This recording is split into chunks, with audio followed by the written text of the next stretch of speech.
Hello? Yes. Okay. Sorry, we will just, because I don't want to make it too complex today.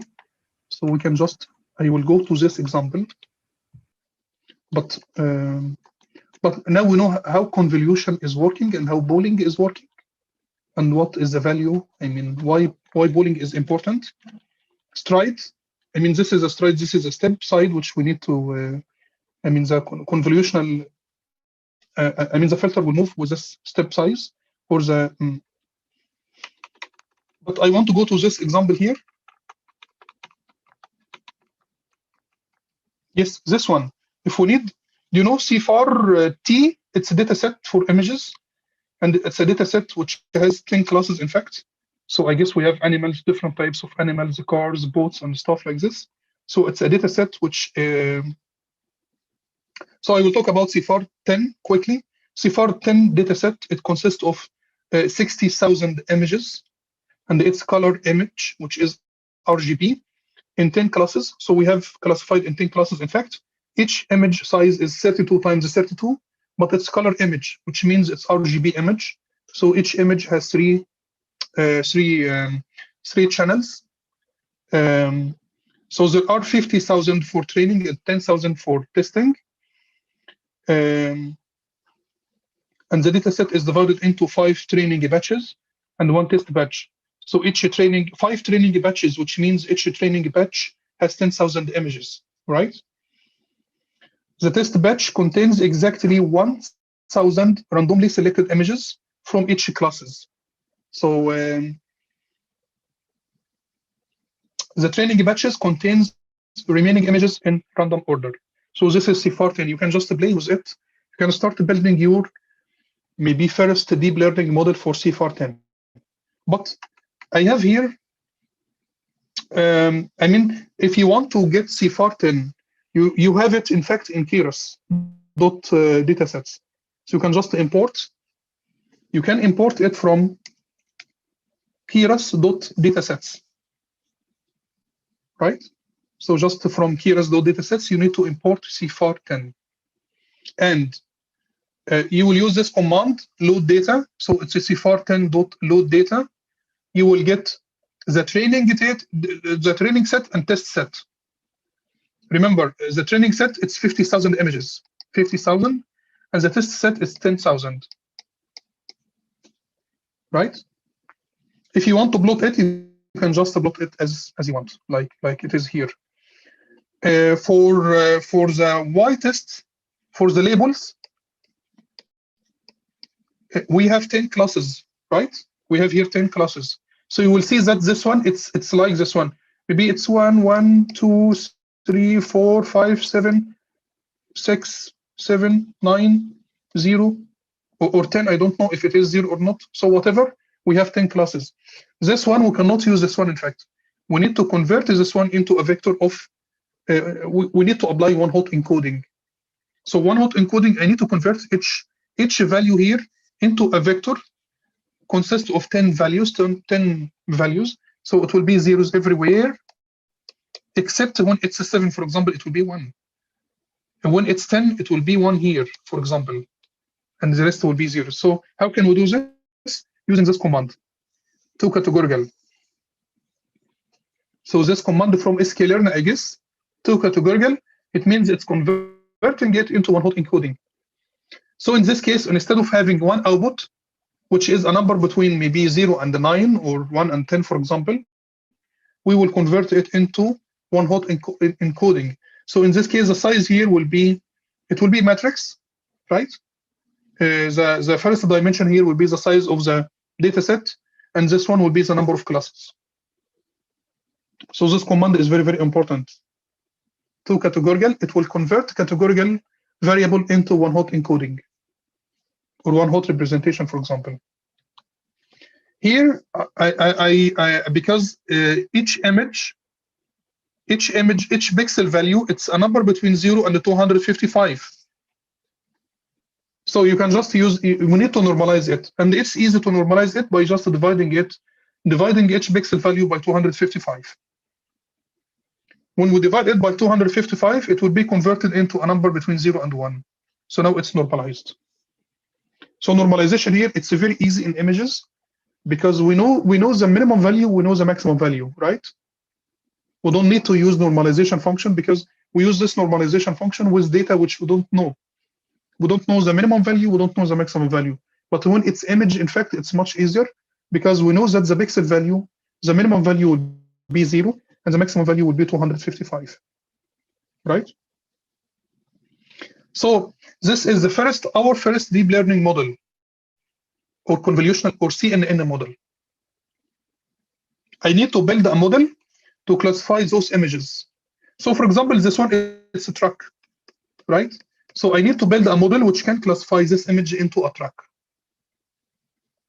I need to build a model which can classify this one into a horse. I need to build a model which can classify this one into boat, car, right? And so on. So we will build our first deep learning model using a convolution. We need to use convolution because it's colored image, in fact. So it's RGB image, right? So in fact, each image here, what is the size of each image?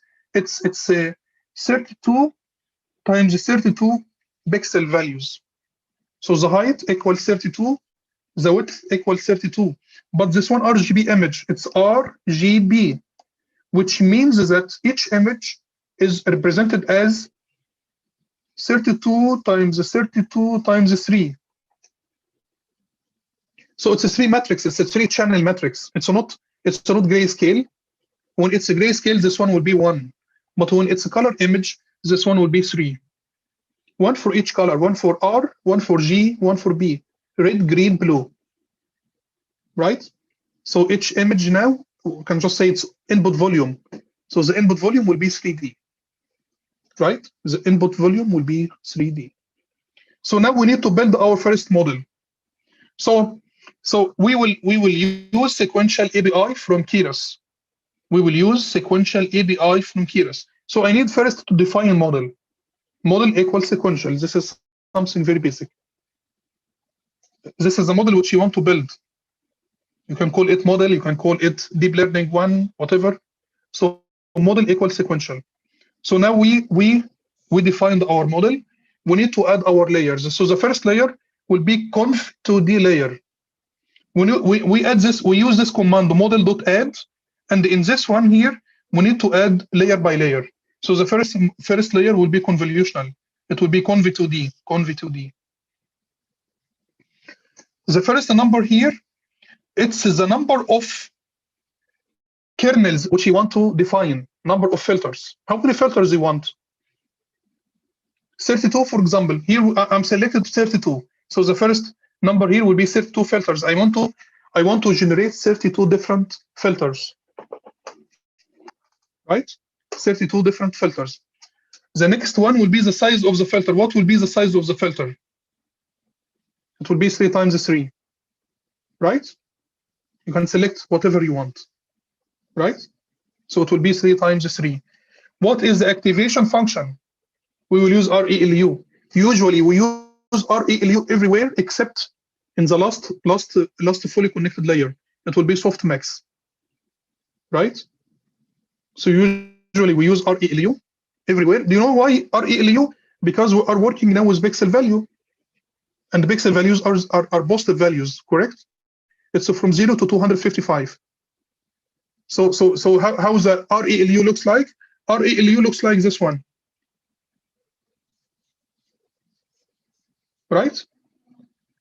So we selected ReLU because we don't have any negative values. We are not worried about any negative values, but maybe if your data set has some negative values, you can select a different activation function.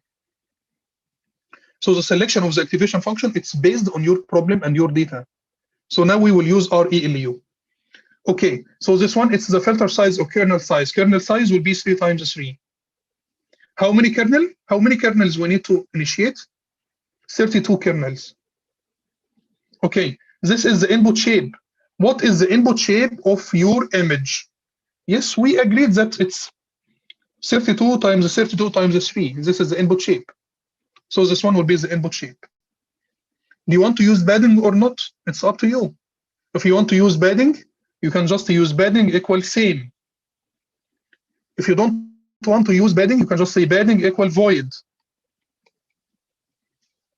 So for padding, we have two choices, same and void. Void means we don't have padding. Same, it means we have padding. In fact, I don't remember what is this kernel constraint max norm. Okay, so we will follow it. It's strange because I have dropout after it. Usually, maybe it's okay. We use the dropout after this convolutional layer with dropout fraction 0.2, which means 20%. It's strange usually because we use dropout in fully connected layer. So I'm sorry about this one here. Maybe this one is not very good choice, but you know, if you put anything, it will be work, right? But maybe it's not wise to have dropout here. Anyway, no problem. So the second convolutional layer, it will be, we will try also to generate the same number of feature maps. It will be 32, right? And the filter size will be 3 times 3, the same activation function, padding will be the same. Do we need here to define the input shape in the second convolutional layer? We don't need, in fact, because it will come automatically from the first layer. So you just need to define the input shape, maybe here in the first convolutional layer. Here you don't need to define it. Right? Okay. After that, I use the two convolutional layer followed by max pooling. And the max pooling size of 2 times 2. We will use max pooling. We will use here max pooling.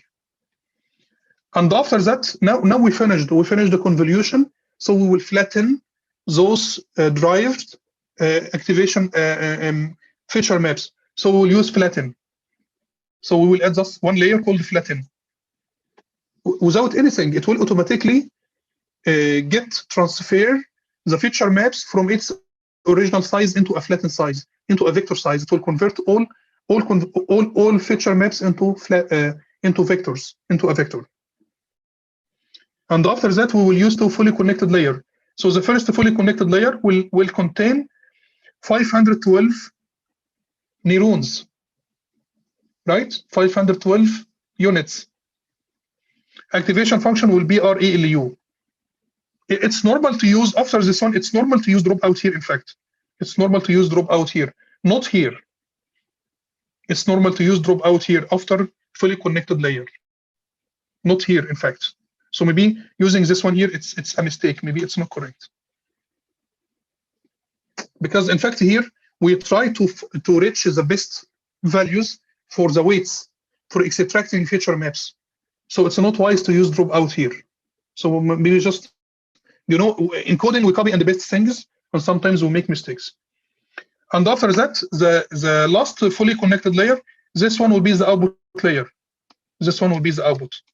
How many classes we have? We have 10 classes. So we will select number of classes, which is 10. And the activation function here will be softmax. Why softmax? Because the output will be probability that the image belongs to one of the 10 classes. And the rest should be zeros, in fact. Or at the end, the summation should be 1. So we used here softmax. So the softmax will calculate probability normalized to the rest, in fact.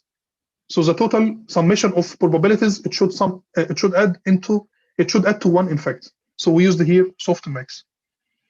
After constructing your model, this is model building. This is model building. We will compile the model. So we need to define the loss function. It's a categorical cross entropy. This is the optimizer, stochastic gradient descent. This is the accuracy which we need to maximize. This is model summary. This is plot your model as we did last time.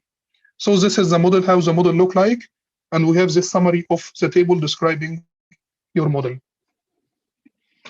Yes, we need to go to this table, in fact, or we can just start by the figure here.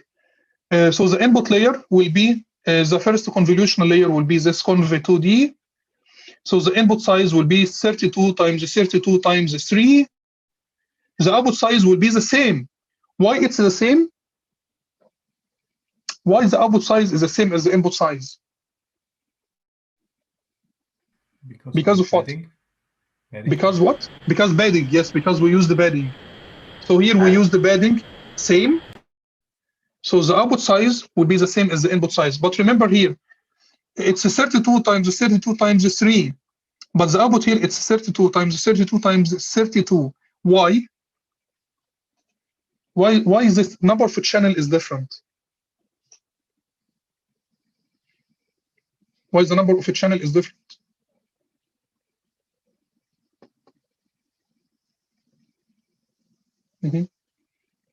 In fact, 3 here, it's for RGB image because the input is RGB and the size of each RGB image is 32 times 32 times 3.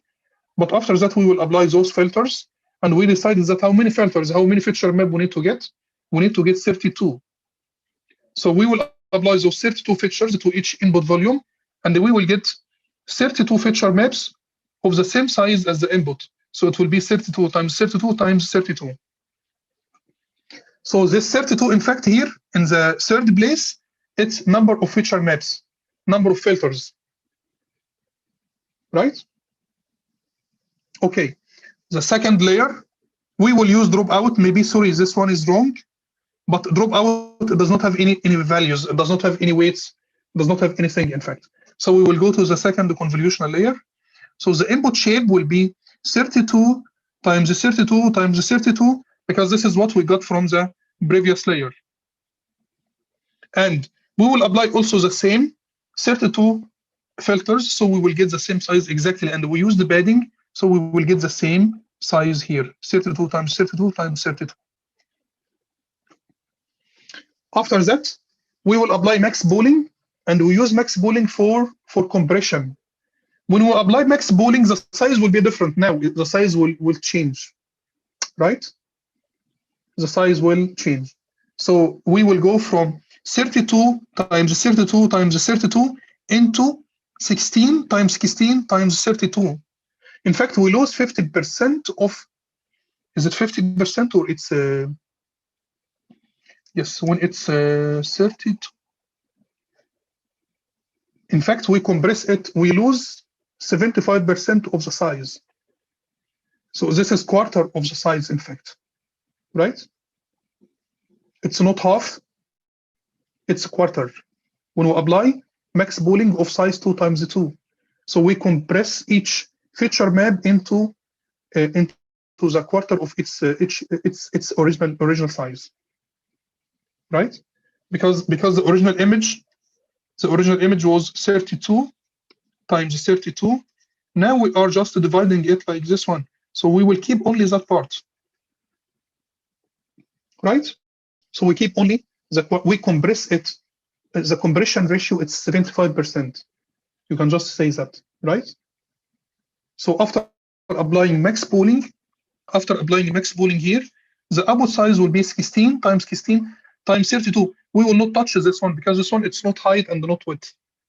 When we compress an image, we compress height and width, correct? So the size now will be 16 times 16 times 32 because we have 32 feature maps. After that, we will apply flatten, and in flatten, it does not have anything as well. It will just convert to this number, because what is the total number of pixels here? The total number of pixels is 16 times 16 times 32. We will change it from its squared shape into a vector. So the vector size will be this size, right? So now, because this one, in fact, it looks like this one. We have number of images. I will just draw it like this one. It will be like this one. So in fact, we have 32 feature maps. Each one has a size of 16 times 16 pixels. So total number of pixels will be 16 times 16 times 32. We will flatten it into one vector like this one. Yes, the first fully connected layer, this one, it's FFC1, fully connected layer 1. So the number of inputs will be this number of pixels.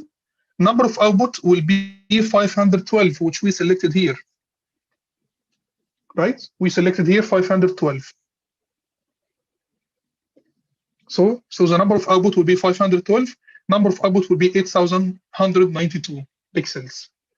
If you want to calculate number of weights, you can just calculate it. Number of weights will be this number times this number plus 512.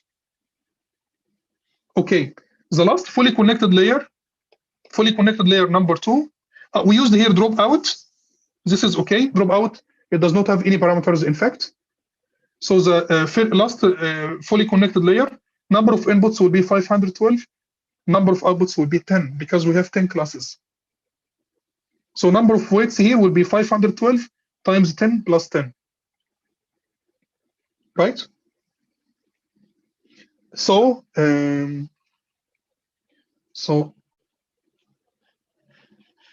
because we will close now, I want to show you something.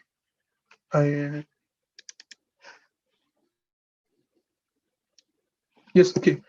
I guess you can still see my screen, right?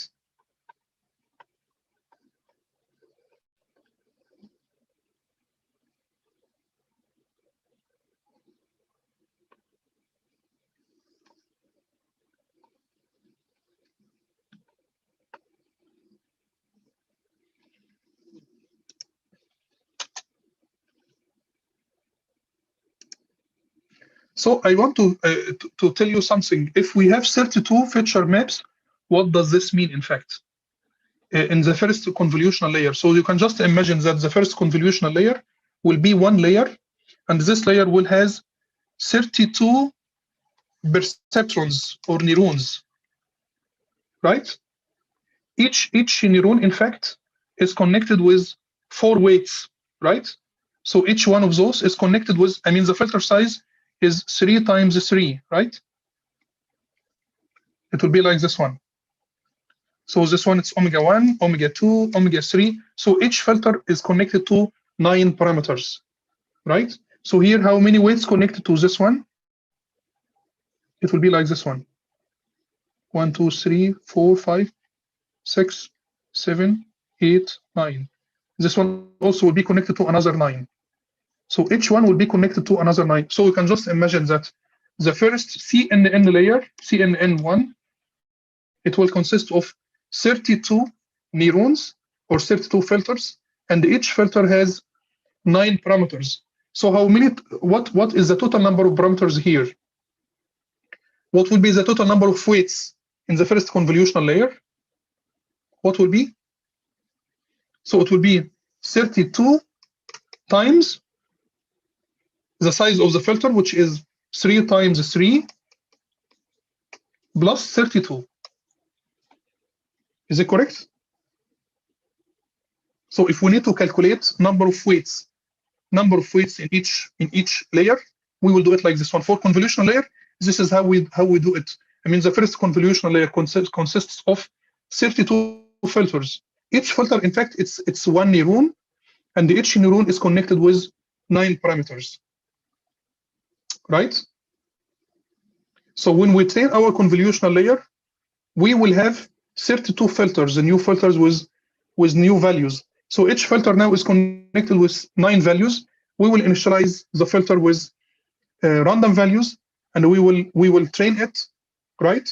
And at some point, when the performance is okay, we'll stop training, and we will have 32 filters with different values, and each filter will be similar to the filters like edge detection, vertical detection, and so on. So each filter will be responsible of detecting some low-level features from each input image. So if we go here, how many parameters here? 896. 896, correct? So those 890, can you multiply those numbers, please? Can you multiply 32 times 3 times 3 to be sure that those numbers are 32 times 9 plus 32. Yeah, times 3, of course.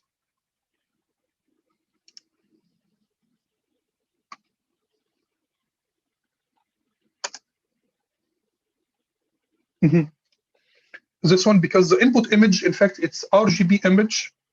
So we will have 3 from this one. I mean, this one will be multiplied again by 3 because we have the input image. I mean, the number of filters is the number of each image, it's RGB image, right? So each image, in fact, it's like 3 matrix, like this one. So in fact, we will have